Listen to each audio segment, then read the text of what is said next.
الحمد لله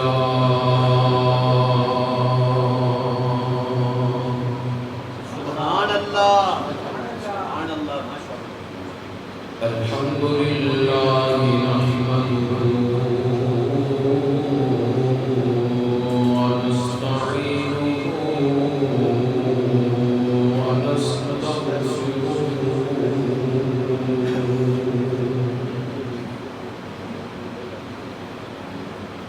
ونؤمن به ونتوكل عليه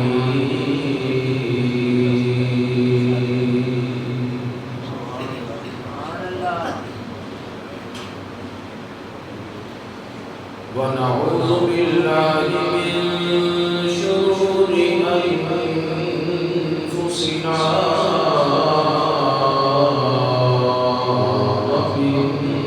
سيئات أعمالنا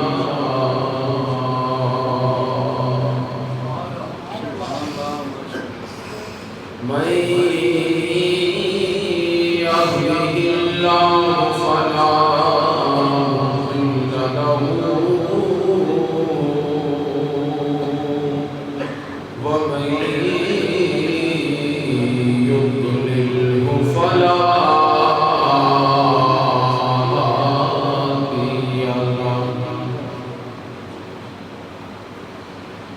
ونشهد أن لا إله إلا الله وحده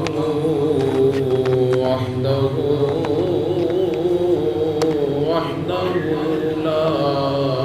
شريك له ونشهد أن سيدنا وسندنا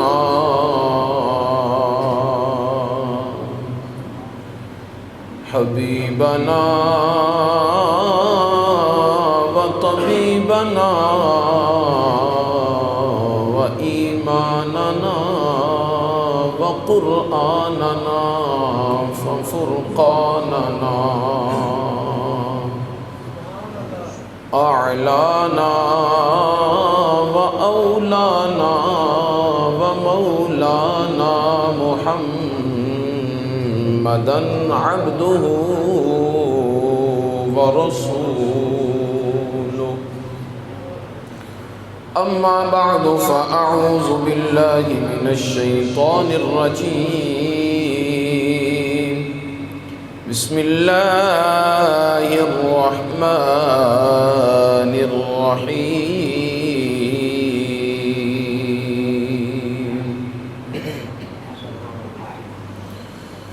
واذكر في الكتاب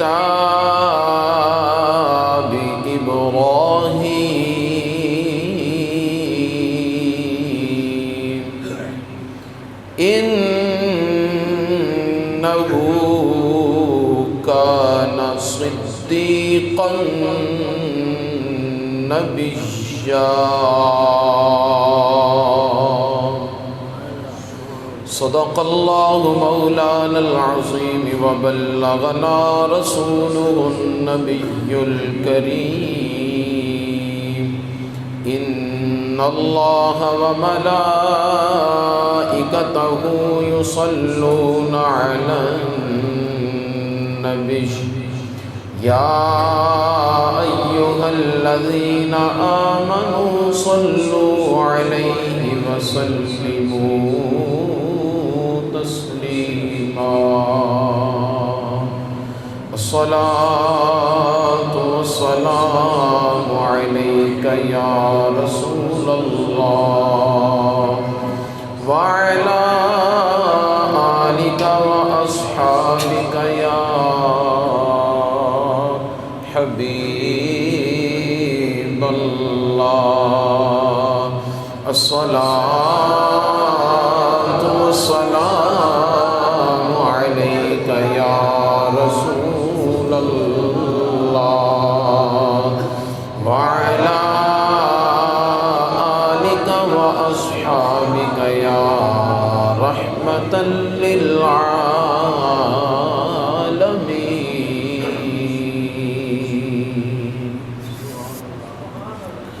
صلی علی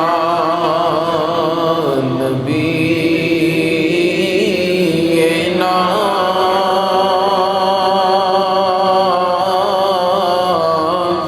صلی علی محمد صلی علی شفیعنا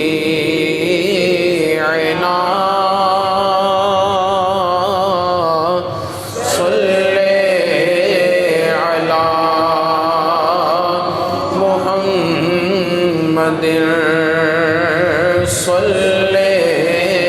علی کریمنا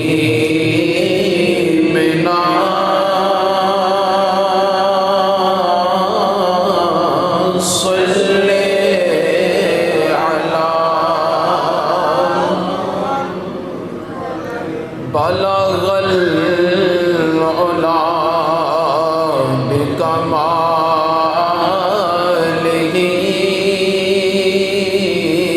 کشف الدجی بجمالہ حسن جمیع خصالہ صلوا علیہ وآلہ صلی علی نبینا صلی علی جسے چاہا در پہ بلا لیا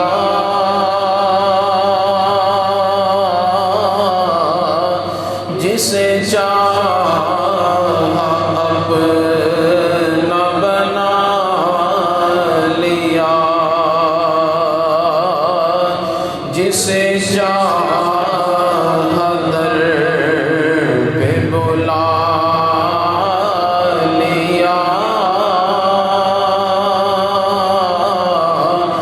جسے چاہا اپنا بنا لیا یا رسول اللہ یہ تیرے کرم کے ہیں فیصلے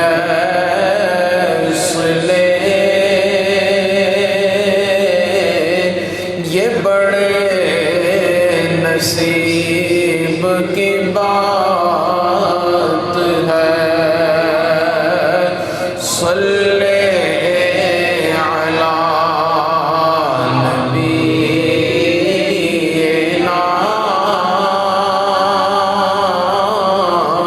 صلی علی محمد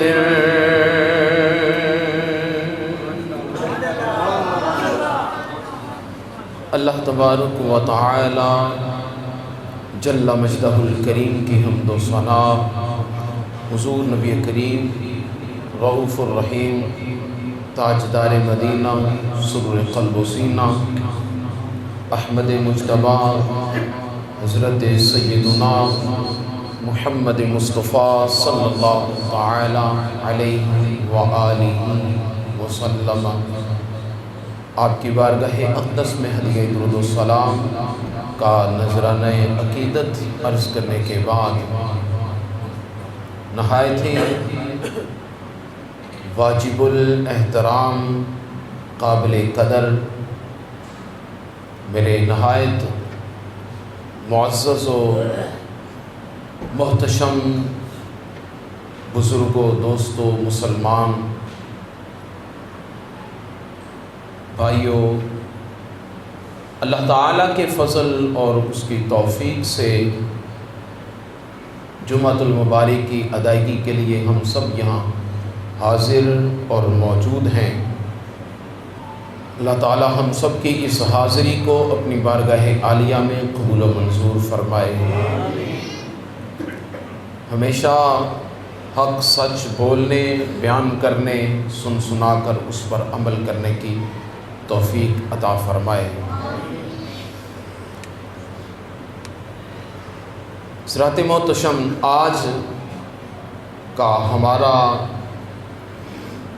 گفتگو کا موضوع ذکر حضرت سیدنا ابراہیم علیہ السلام ہے۔ بلا شبہ اللہ تعالیٰ نے اپنی کل مخلوقات کے اندر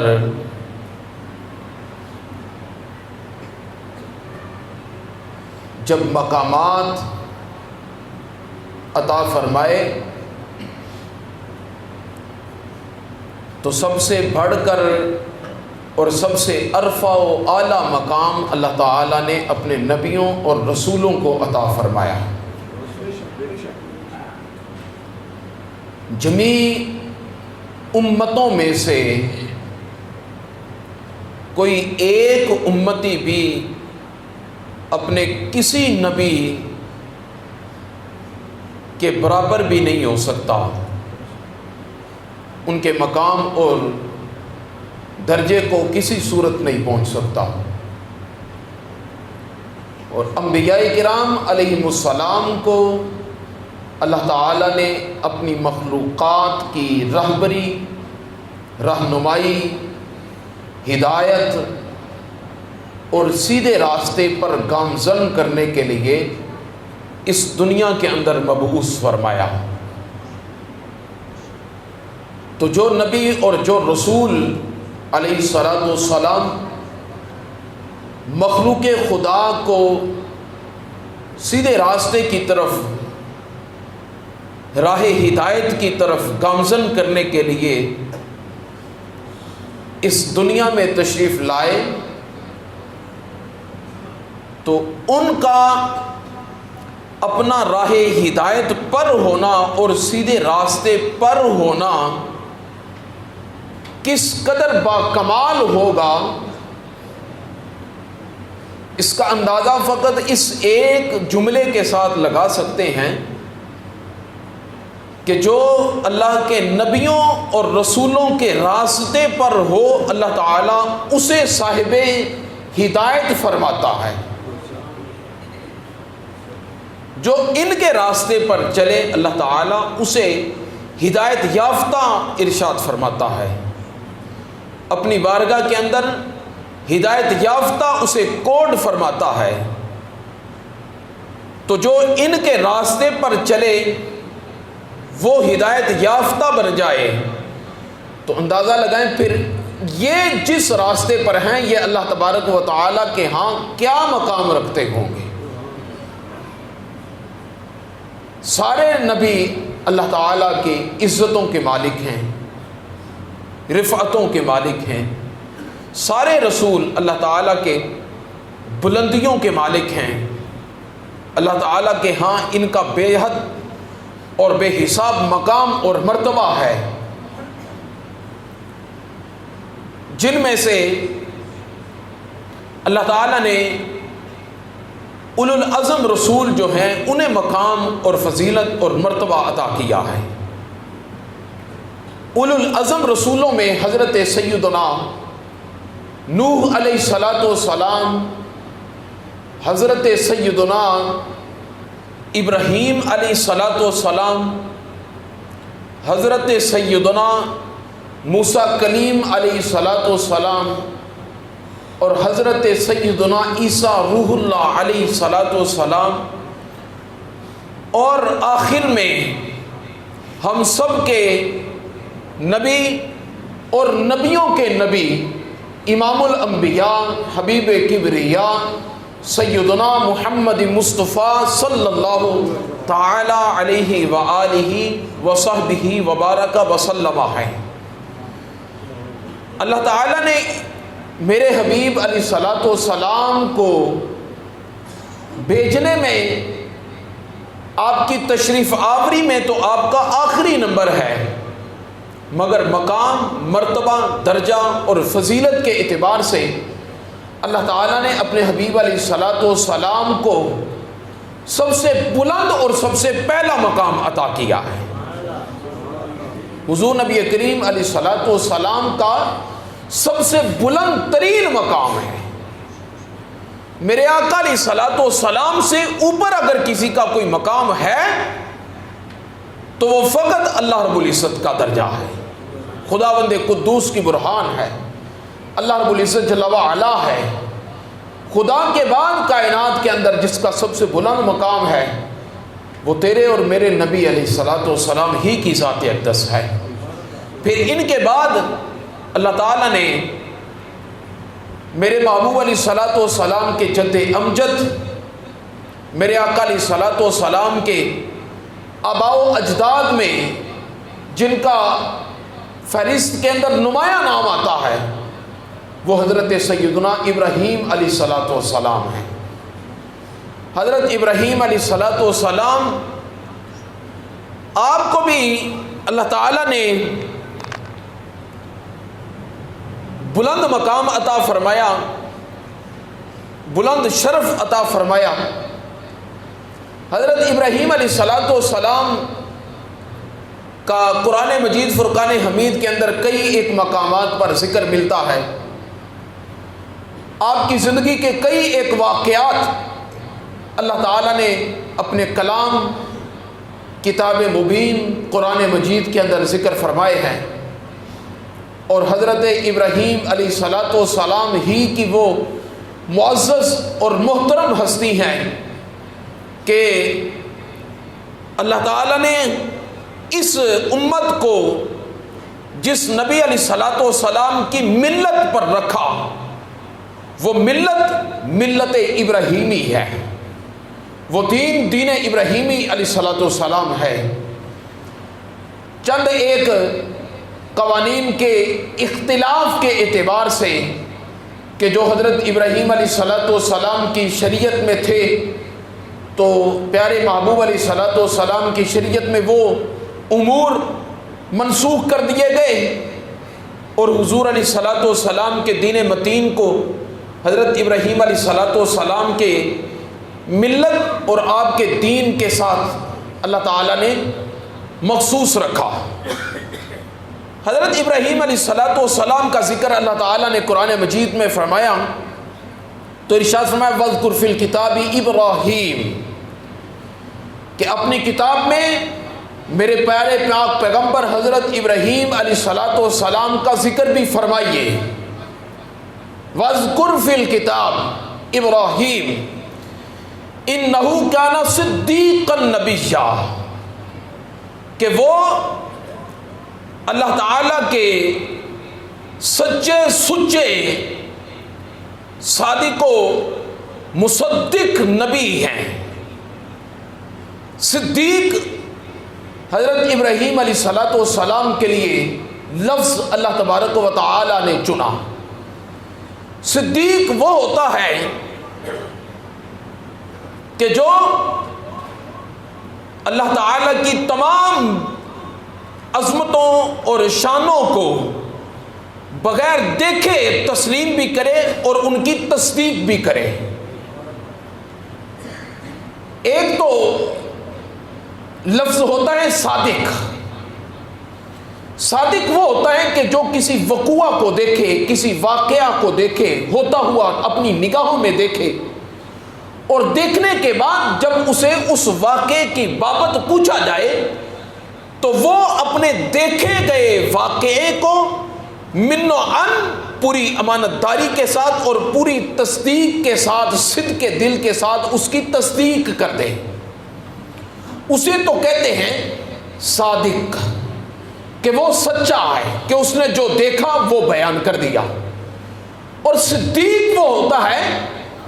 کہ جو نہ بھی دیکھے لیکن جب اپنے معبود حقیقی کی بات آئے، جب اپنے محبوب کی بات آئے تو وہ بن دیکھے اپنے معبود کی ہر بات کی وہ تصدیق فرما دے۔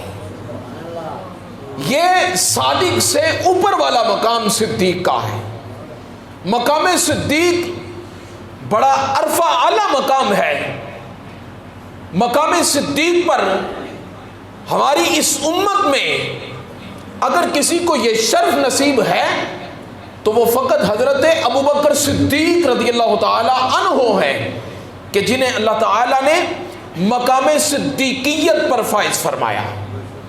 اب حضرت ابراہیم علیہ السلام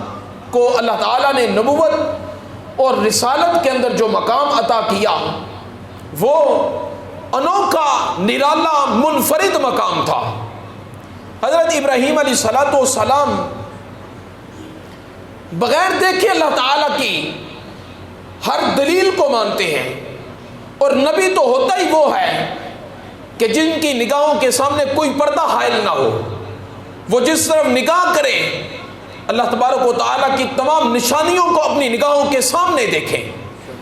نبی اور امتی میں فرق ہی یہ ہوتا ہے کہ امتی کے لیے حکم ہے کہ یؤمنون بالغیب، وہ غیب پر بن دیکھے ایمان لائیں. ان کے لیے اگر کسی چیز کی تصدیق نہ بھی ہو تو ان کے لیے ایمان لانا لازم اور ضروری ہے. اور نبی اللہ تعالیٰ نے مقام نبوت کو وہ عظیم مقام عطا کیا ہے. یہ مقام نبوت کی سرفرازی ہے کہ مقام نبوت جس شان اور عظمت کو وہ دیکھنا چاہیں اللہ تعالیٰ انہیں اپنی نگاہوں سے، اس نبی کی نگاہوں سے انہیں دکھا دیتا ہے. جس طرح کہ حضرت ابراہیم علیہ السلام کے بارے میں ملتا ہے کہ آپ ایک مرتبہ ایک دریا کے کنارے تشریف فرما تھے تو آپ نے ایک لاش دیکھی، ڈیڈ باڈی، میت دیکھی کہ جو دریا کے کنارے پڑی ہوئی ہے. مردہ حالت میں کوئی انسانی وجود، انسانی جسم ہے، وہ ایک دریا کے کنارے ہے. جب دریا کی چھل آتی ہے، پانی اوپر آتا ہے تو وہ دریا کے کنارے پر پڑی ہوئی لاش کے اوپر پانی آ جاتا ہے. جب پانی اس کے اوپر آتا ہے، وہ پانی میں جب وہ ڈوب جاتا ہے تو دریاؤں کی مچھلیاں آتی ہیں اور اس وجود انسانی جو ڈیڈ باڈی، مرا ہوا جو انسان ہے، اسے مچھلیاں کھاتی ہیں. مچھلیاں کھانے کے بعد پانی جب اس کے وجود سے نیچے چلا جاتا ہے، پانی واپس جب چلا جاتا ہے تو مچھلیاں واپس چلے جاتی ہیں. تو پھر اس لاش پر درندے آتے ہیں تو وہ درندے اس ڈیڈ باڈی کو اپنی غذا بناتے ہیں، اسے کھاتے ہیں. جب درندے چلے جاتے ہیں تو پرندے آ جاتے ہیں اور پرندے آ کر اس میت کو کھاتے ہیں. اس وجود انسانی کو، وہ میت کو پرندے کھاتے ہیں. اور حضرت سیدنا ابراہیم علیہ السلام یہ سارا منظر دیکھ رہے ہیں. دیکھیں اللہ تعالیٰ کا کتنا کرم ہے، خدا کا کتنا ہم پر احسان ہے کہ خدا نے ہمیں زندگی میں اس سطح زمین کے اوپر زندہ رکھا تو پھر بھی شرف کے ساتھ زندہ رکھا، عظمت کے ساتھ زندہ رکھا، عزت کے ساتھ زندہ رکھا. اور جب انسان اس دنیا سے رخصت ہو جاتا ہے، بندہ مومن جب اس دنیا سے مر جاتا ہے، اس دنیا سے، اس جہاں سے اگلے جہان کی طرف کوچ کرتا ہے، تو اللہ تعالیٰ نے اس کی عزت کو متزلزل نہیں ہونے دیا، اس کی عزت کو پس و پیش نہیں ہونے دیا، عزت کو خراب نہیں ہونے دیا. کہ زندہ تھا تو ہر کوئی اس کی عزت کیا کرتا تھا، اس کو سلام کیا کرتا تھا. زندہ تھا تو ہر کوئی اس کو جب وہ ادب کی نگاہ سے دیکھتا، اس کا احترام کرتا. اب مر گیا ہے تو سطح زمین پر پڑا ہے، درندے کھا رہے ہیں، جانور اسے نوچ رہے ہیں، پرندے اپنی چونچوں کے ساتھ اسے اپنی غذا بنا رہے ہیں. لیکن وہ بے حصو بے جان انسان زمین کے اوپر پڑا ہے. خدا نے ہمیں ایسی بے عزتی سے محفوظ رکھا. جب زندہ تھا تو پھر بھی کرم فرمایا کہ عزت کے ساتھ رہا. فرمایا تم نے میری ذات پر، میری وحدہ لا شریک کو مان کر مجھ پر ایمان لائے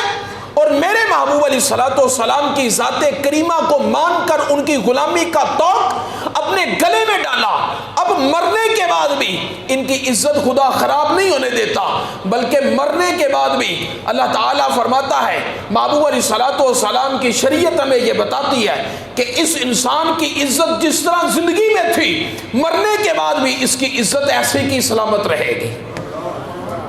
اس کی عزت ایسے ہی سلامت رہے گی۔ اسے بڑے اچھے طریقے کے ساتھ غسل دیا جاتا ہے، نیا لباس پہنایا جاتا ہے، غسل دے کر، کفن دے کر، خوشبو لگا کر، اور بڑا اچھے طریقے کے سجا کر، دھلا کر اور تیاری کر کے کوچہ حبیب کی طرف روانہ کر دیا جاتا ہے۔ جب روانہ ہوتا ہے تو عزت کا مقام یہ ہے کہ میرے محبوب علیہ الصلوۃ والسلام کی شریعت نے اس بندہ مومن کو یہ عزت بخشی ہے کہ جب اسے لے کر جاؤ تو یہ بھی ممکن تھا کہ اپنے ہاتھوں میں اٹھا کر لے جاتے، اپنے جب وہ نیچے جب وہ لٹکا کر لے جاتے، نہیں، فرمایا یہ بندہ مومن قابل عزت و تکریم ہے، لہذا اسے اپنے کندھوں پر اٹھا کر لے کر جانا، اپنے کندھوں پر پھر اٹھا کر لے کر ہی نہیں جانا، فرمایا فقط کندھوں پر نہیں اٹھانا، سب سے آگے امام بنا کر اسے لے کر جانا، اس سے آگے کوئی نہ چلے۔ یہ کرامت ہے انسان کی، بندہ مومن کی، کہ اللہ تعالیٰ نے اسے زندگی کے اندر بھی شرف بخشا، مرنے کے بعد بھی اللہ تعالیٰ نے اسے عزت بخشی۔ اب اس کی طرف جب دیکھا حضرت ابراہیم علیہ الصلوۃ والسلام نے، جب اسے میت کو دیکھا تو دیکھ کر دل میں خیال آیا کہ یہ ایک ڈیڈ باڈی ہے، ایک وجود ہے، کبھی تو مچھلیاں کھا رہی ہیں، پھر ایک نہیں کئی مچھلیاں کھا رہی ہیں، کبھی درندے کھا رہے ہیں، اور کبھی بہائم کی غذا بن رہا ہے، کبھی اسے پرندے نوچ رہے ہیں۔ اب اتنے کثیر تعداد میں جانوروں کی یہ ایک وجود غذا بن چکا ہے۔ اللہ اکبر، کیسا وہ منظر ہوگا کہ جب قیامت والے دن اللہ تعالیٰ سب کو اٹھائے گا، تو جب اسے اٹھائے گا تو اللہ تعالیٰ اس کے وجود کو کس کس کے پیٹ سے اکٹھا کرے گا۔ درندوں نے نوچ لیا، بہائم کھا گئے، پرندے نوچ کر لے گئے، جس کے حصے میں جو چیز بھی آئی اس نے وہ حاصل کر لی، وہ لے گیا اس کے جسم کا وہ حصہ، لیکن اللہ تعالیٰ نے اسے قیامت والے دن دوبارہ اٹھانا ہے، اس کا وجود صحیح سلامت بنانا ہے، اس وجود میں دوبارہ روح ڈالنی ہے اور اسے زندہ کھڑا کرنا ہے۔ اب یہ ایک ذہنی خیال کسی عام انسان میں آئے تو اس میں تو کوئی فرق نہیں پڑتا، لیکن ذہن میں خیال آئے اور وہ ذہن کوئی عام ذہن نہ ہو بلکہ کسی نبی کا ذہن ہو، کسی رسول کا ذہن ہو، تو اللہ تعالیٰ کی بارگاہ میں اگر وہ سوال کر دے کہ میرے مولا کیف تحیی الموتیٰ، مجھے دکھا تو صحیح کہ تو اب جب اسے زندہ کرے گا اسے کیسے زندہ کرے گا۔ قال اولم تؤمن، حضرت ابراہیم علیہ الصلوۃ والسلام سے اللہ تعالیٰ نے فرمایا کہ اے ابراہیم میری ذات پر ایمان نہیں رکھتے؟ قال ولکن لیطمئن قلبی، میرے مولا ایمان تو میرا کامل ہے، تیری ذات پر مکمل ایمان ہے، نہ بھی دیکھوں تو میں جانتا ہوں کہ تو ریت کے ذروں سے اور پہاڑوں کے ٹیلوں سے، بہائم کے پیٹوں سے اور پرندوں کے جب وہ پنجوں سے جو نوچ کر لے چکے ہیں، تو انہیں زندہ کرے گا، انہیں ان سے لے کر آئے گا اور لا کر اسے زندہ کر دے گا، لیکن فقط مقام اور تیری عظمت کو دیکھنا یہ چاہتا ہوں کہ میں اپنی آنکھوں سے وہ نظارہ کروں کہ تو زندہ کیسے کرے گا، کس طرح تو زندہ کرے گا۔ میں تیری شان کبریائی کو دیکھنا چاہتا ہوں، میں تیری شان تخلیقیت کو دیکھنا چاہتا ہوں، مولا تو کس طرح زندہ فرمائے گا۔ اب یہ سوال مخلوق کے لیے تو کرنا ہی جائز نہیں ہے، امتی تو کر ہی نہیں سکتا۔ اب امتی اور نبی میں فرق ہی یہ ہے کہ امتی کے لیے یہ سوال کرنا جائز نہیں، اور نبی کے لیے حکم جب نبی نے یہ اللہ تعالیٰ کی بارگاہ میں استدعا پیش کی، خدا نے اپنے نبی کو کر کے دکھا دیا۔ حضرت ابراہیم علیہ الصلوۃ والسلام سے اللہ تعالیٰ نے فرمایا فخذ اربعۃ من الطیر، 4 پرندے لے لو، 4 پرندے لے لو، مرغ، مور، کوا، کبوتر، یہ آپ نے 4 پرندے لیے۔ 4 پرندے لے کر پھر اللہ تعالیٰ نے فرمایا فَصُرْهُنَّ إِلَيْكَ، اے ابراہیم ان کو پال کر اپنے پاس رکھ، ان کی اچھی پرورش کر اور ان کو اپنی طرف مانوس کر لے. جسے کہتے ہیں کہ یہ جانور مجھ سے مانوس ہو گیا, گج گیا ہے, یہ مانوس کر لے انہیں اپنی طرف کہ جب زندہ ہوں تو انہیں آواز دے تو یہ تیری طرف دوڑتے ہوئے آئیں. کر لیا گیا. اب اللہ تعالیٰ نے فرمایا کہ ان چاروں پرندوں کو ذبح کر دیں. ان کو ذبح کیا گیا, ان کا گوشت بنا دیا گیا. گوشت بنانے کے بعد اس گوشت کا قیمہ کر دیا گیا. اس قیمے کو پھر چاروں جانوروں کے قیمے کو مکس کر دیا گیا. اور ان کی جو سریاں تھیں وہ حضرت ابراہیم علیہ السلام کے اپنے ہاتھ میں ہیں, آپ کے اپنے ہاتھ میں ہیں. اللہ تعالیٰ نے اپنے پاک پیغمبر سیدنا ابراہیم علیہ السلام سے فرمایا ثم ادعوهن یأتینک سعیا.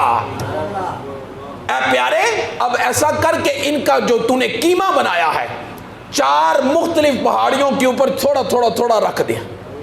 ان کا گوشت تھوڑا تھوڑا کر کے 4 مختلف پہاڑیوں پر رکھ دے. اور پھر جب رکھ دینے کے بعد دور آ کر اپنے ان پرندوں کو آواز دینا. جب تم آواز دو گے تو تمہاری نگاہوں کے سامنے سارے کے سارے گوشت کے لوتھڑے جس جس مقام پر جہاں جہاں پر ہوں گے اڑتے ہوئے آپس میں ایک دوسرے کے ساتھ جدا ہوتے ہوئے اپنا ایک مکمل وجود بنائیں گے. اور جب مکمل وجود ہو جائے گا وہ سری جو تیرے ہاتھ میں ہوگی وہ اڑتی ہوئی ان کے وجود پر جا کر پیوست ہو جائے گی, لگ جائے گی, اور یہ زندہ ہو کر اے پیارے تیرے قریب دوڑتے ہوئے چلے آئیں گے. حضرت ابراہیم علیہ السلام نے ایسے ہی کیا. ایسا کرنے کے بعد حضرت ابراہیم علیہ السلام نے جب ان پرندوں کو آواز دی تو وہ پرندے حضرت ابراہیم علیہ السلام تفسیر ساوی شریف کے اندر حضرت امام بغوی نے اپنی تفسیر المدارک کے اندر فرماتے ہیں کہ حضرت ابراہیم علیہ السلام فرماتے ہیں کہ میں نے دیکھا جو گوشت کے ٹکڑے تھے وہ اڑتے ہوئے جو مور کے تھے وہ جس جگہ پر موجود تھے وہ مکمل مور بن گیا. جو مرغ تھے وہ پورا مکمل مرغ بن گیا. جو کوا تھا وہ پورا مکمل کوا بن گیا. جو کبوتر تھا وہ مکمل کبوتر بن گیا. ایسا نہیں کہ کسی نے کسی کی ٹانگ چینج کی ہو, کسی نے کسی کا بازو چینج کیا ہو, کسی کے عضو کا کوئی حصہ چینج کر دیا گیا ہو. نہیں اے پاک پیغمبر آپ نے تو ان کا خون بہا دیا گیا, ان کو جب وہ قیمہ کر کے لگا دیا. ہماری شان قدرت دیکھو کہ ہم نے تیری زبان کے اندر یہ شرف عطا کیا, ہم نے تجھے یہ طاقت بخشی ہے. اگر ہم کہیں کن وہ تو شان ہی نرالی ہے, لیکن اے پیارے ہم نے تیری ذات کو یہ عظمت بخشی ہے. منکروں دیکھو شان رسالت اور شان نبوت یہ ہے کہ اگر کسی مردہ جانور کو میرا نبی علیہ السلام پکارے خدائے وحدہ لا شریک اس آواز کے اندر ایسی آب حیات طاقت بخش رہا ہے کہ ان کی آواز کے ساتھ پرندہ زندہ ہوتا ہے, چل کر ان کے پاس آ جاتا ہے.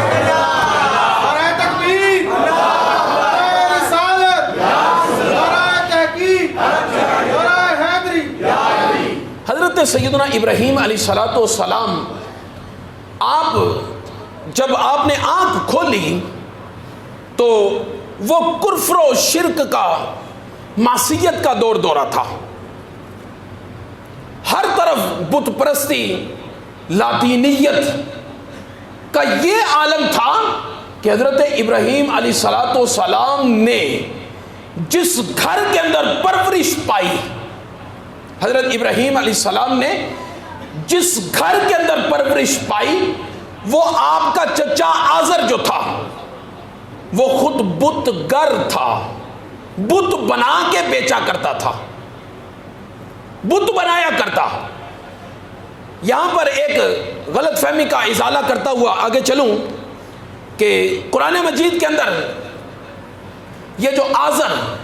نام آتا ہے یہ حضرت ابراہیم علیہ السلام کا باپ نہیں بلکہ حضرت ابراہیم علیہ السلام کا چچا ہے. کیوں کہ عربی لینگویج کے اندر لفظ ابن, اب جو ہے اس کا اطلاق باپ پر بھی ہوتا ہے, چچا پر بھی ہوتا ہے, اور دادا پر بھی اس کا اطلاق ہوتا ہے. اب اس چیز کی ضرورت کیوں محسوس ہوئی کہ اس کو حضرت ابراہیم علیہ السلام کے باپ سے چچا کی طرف منسوب کر دیا جائے؟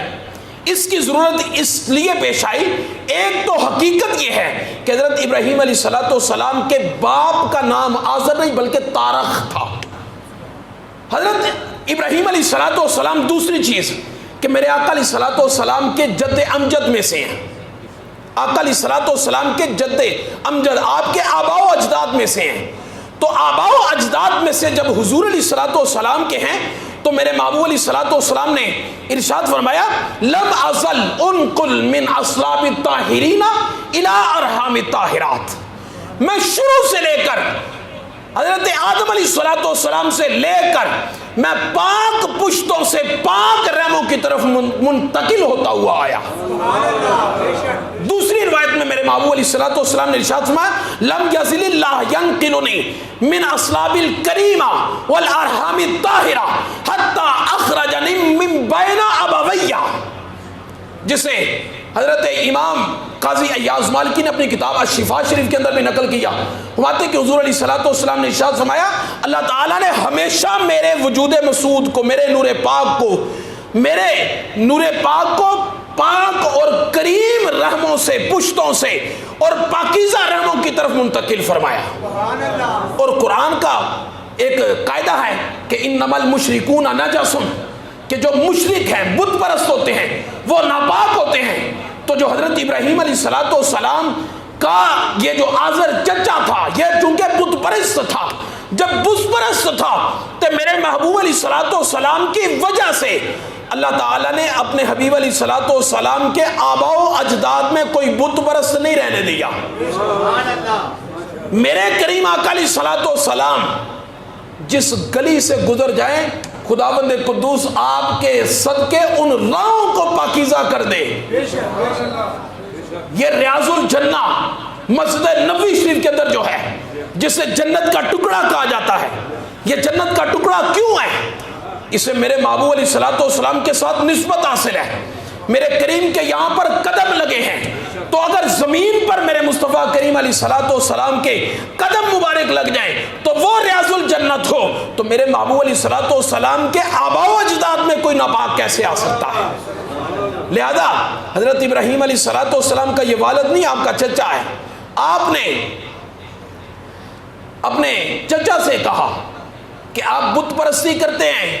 لہذا یہ بت پرستی سیدھا راستہ نہیں ہے، آپ میرے دین پر اور میرے راستے پر چلیں کہ یہی سیدھا راستہ ہے. حضرت ابراہیم علیہ الصلوۃ والسلام نے کافی سمجھایا مگر وہ لوگ نہ سمجھے. حضرت ابراہیم علیہ الصلوۃ والسلام کے دور میں جب نمرود اپنے اس نے ربوبیت کا اعلان کیا تو ایک بت خانہ جس میں وہ سارے ان بتوں کی پوجا کیا کرتے تھے، تو قرآن مجید نے بڑے واضح الفاظ کے اندر اس مفصل واقعے کو ذکر کیا کہ حضرت ابراہیم علیہ الصلوۃ والسلام نے ان کو فرمایا وَأَعْتَزِلُكُمْ وَمَا تَدْعُونَ مِن دُونِ اللَّهِ وَأَدْعُو رَبِّي، میں تمہارے ان بتوں سے بیزار ہوں جن کی تم پوجا کرتے ہو، میں تمہیں اپنے وحدہ لا شریک رب کی طرف بلاتا ہوں. یہ سیدھا راستہ ہے. مختصر یہ کہ حضرت ابراہیم علیہ الصلوۃ والسلام کے کہنے پر جب وہ اس راستے پر نہ آئے تو انہوں نے حضرت ابراہیم علیہ الصلوۃ والسلام سے کہنے لگے کہ ہمارا ایک عید کا دن آتا ہے، ہمارا ایک تہوار آتا ہے، کھلے میدان میں ہم وہ تہوار مناتے ہیں، آپ ایسا کیجئے گا ہمارے ساتھ چلیے گا، اور آپ جب ہمارے اس تہوار میں شامل ہوں گے تو ہمارے دین اور ہمارے آباء و اجداد کے دین کی جو ایک چمک روشنی آپ کو نصیب ہوگی. حضرت ابراہیم علیہ الصلوۃ والسلام نے فرمایا میں تمہارے ان تمام کرتوتوں سے بیزار ہوں. حضرت ابراہیم علیہ الصلوۃ والسلام ان کے ساتھ اس تہوار میں نہ گئے. آپ نے کیا کیا؟ حضرت ابراہیم علیہ الصلوۃ والسلام ان کے بت خانے میں گئے اور بت خانے میں جا کر حضرت ابراہیم علیہ الصلوۃ والسلام نے ایک کلہاڑے کے ساتھ ان کے جتنے بت تھے وہ سارے کے سارے حضرت ابراہیم علیہ الصلوۃ والسلام نے وہ بت توڑ دیے. جب وہ بت توڑ دیے تو اینڈ میں آخر میں ایک بڑا بت جو ان میں موجود تھا، آپ نے وہ کلہاڑا اس کی گردن کے ساتھ لٹکا کر حضرت ابراہیم علیہ الصلوۃ والسلام واپس آ گئے. اب وہ جب اپنے اس تہوار سے واپس شام کو پلٹتے تو سیدھا اپنی عبادت گاہ میں جاتے اور عبادت گاہ میں جا کر بتوں کی پوجا کرتے. آج جب وہ آئے اور انہوں نے دیکھا کہ سارے کے سارے بت جو تھے وہ اوندے منہ گرے پڑے، کسی کی گردن نہیں، کسی کی ٹانگ نہیں، کسی کا بازو نہیں اور کسی کا پیٹ نہیں، سارے بت جو تھے وہ ریزہ ریزہ کر دیے حضرت ابراہیم علیہ السلام نے۔ تو انہوں نے جب دیکھا تو وہ ایک دوسرے سے پوچھنے لگے کہ بھئی یہ کس نے کیا ہے، ہمارے بتوں کی یہ تذلیل کس نے کی ہے؟ ان میں سے ایک کہنے لگا سمعنا فتى یذکرہم یقال لہ ابراہیم، ہمارے اس دور میں ایک بندہ ایسا ہے کہ جو ہمارے بتوں کو برا بلا کیا کرتا تھا، میرا شک ہے کہ شاید اسی نے سارا یہ کچھ کیا ہوگا، اسے ابراہیم کہتے ہیں۔ حضرت ابراہیم علیہ السلام کو بلایا گیا، فَأْتُوا بِهِ عَلَىٰ أَعْيُنِ النَّاسِ، جب بلایا گیا تو حضرت ابراہیم علیہ السلام سے انہوں نے پوچھا کہ بھئی یہ ہمارے بت جو تھے وہ یہ سب آپ نے توڑے ہیں؟ حضرت ابراہیم علیہ السلام آپ نے ان سے ایک مضحکہ خیز استہزان آپ نے ان سے فرمایا بل فعلہ کبیرہم، کہ بھئی یہ جو تمہارا سب سے بڑا بت ہے کلاڑا تو اس کے کندھے پر ہے، ممکن ہے یہ سارا کچھ اس نے کیا ہو۔ حضرت ابراہیم علیہ السلام سے وہ کہنے لگے فقالوا انکم انتم الظالمون لقد علمت ما هؤلاء ينطقون، اے ابراہیم کیا آپ کو نہیں پتا کہ یہ جتنے بت ہیں، یہ جس کے سر پہ آپ نے جس کے کندھے پر کلاڑا رکھ دیا ہے، یہ تو بول ہی نہیں سکتے، یہ تو بول ہی نہیں سکتے، یہ تو کچھ کر ہی نہیں سکتے، یہ تو نہ تو کسی کو نفع دے سکتے ہیں، نہ تو کسی کا نقصان کر سکتے ہیں، یہ تو کچھ بھی نہیں کر سکتے۔ حضرت ابراہیم علیہ السلام کا ان کی زبان سے یہ نکلوانا مقصد تھا۔ جب یہ ان کی زبان سے نکلا تو آپ نے فرمایا افتعبدون من دون اللہ ما لا ينفعکم ولا شیئا ولا یضرکم، آپ نے فرمایا کہ پھر تم ایسے معبودوں کی عبادت کرتے ہو نہ تو تمہیں کوئی نفع دے سکتا ہے نہ وہ تمہارا کوئی نقصان کرتا ہے۔ اف لکم، تمہاری ذات پر بھی اف ہے، افسوس ہے تم پر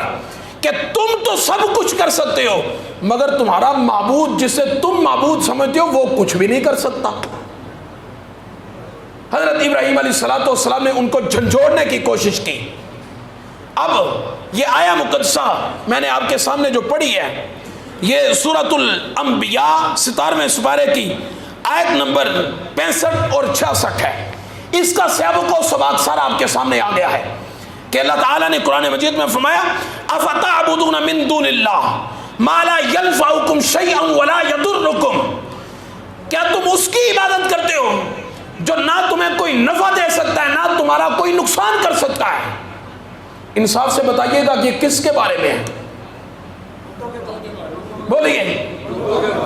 جس کو سمجھ آئیے وہ تو کم از کم بولے، یہ کس کے بارے میں ہے؟ کتنی نادانی اور کتنا ظلم اور کتنی زیادتی ہوگی کہ آج اگر کوئی یہ آیت پڑھے اور یہ آیت پڑھ کے یہ کہے کہ اللہ کے سوا کوئی نفع نہیں دے سکتا، اللہ کے سوا کوئی کسی کا نقصان نہیں کر سکتا، لہذا